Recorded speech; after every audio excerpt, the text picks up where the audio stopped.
Имав полни 29 години кога ја роди Фања. И многу малце имам поминато време со незе како, ајде не кажем како бебе, него од нjenih 6 месеци па до 5 години, 6. Мислим малце, времето кое бев дома, поминував нормално со незе, ама пошто уште активно играв, значи многу патував и буквално незе подигна баба и дедо и тато. Значи мама беше тука привремено само, пошто стварно тој период имав многу обрски и спрема клубот и спрема репрезентација и многу малце време поминувавме дома, да кажем, али светото време тогаш ја имам посветувано на незе.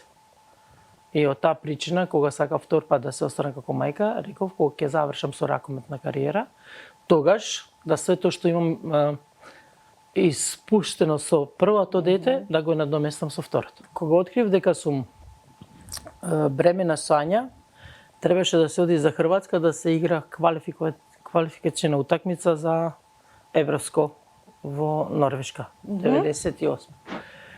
И јас знаем дека сум бремена, мажот ме знае, мислам дома знаат сите, знаа кума моја и никој више. Јас влегувам у собликувална на хрватска репрезентација затоа што колега играше порано со нас во југословенска репрезентација, баш кај после тога беше кај нас со комета и викам девојки, јас сум бремена, само не ме удирајте по стомак.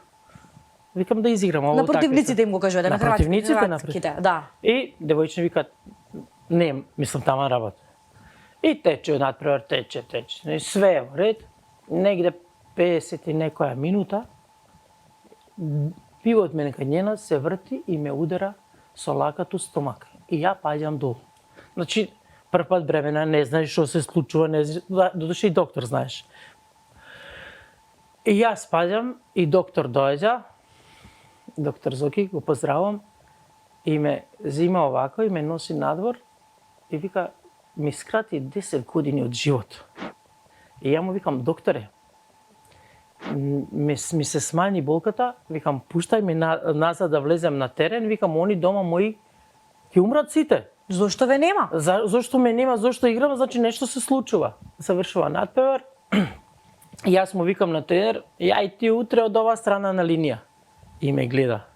Викам, ово беше мој последни надпревар, са сега, викам, јас сум бремена, не играм. Кај нас е спортисти малце другачие тоа.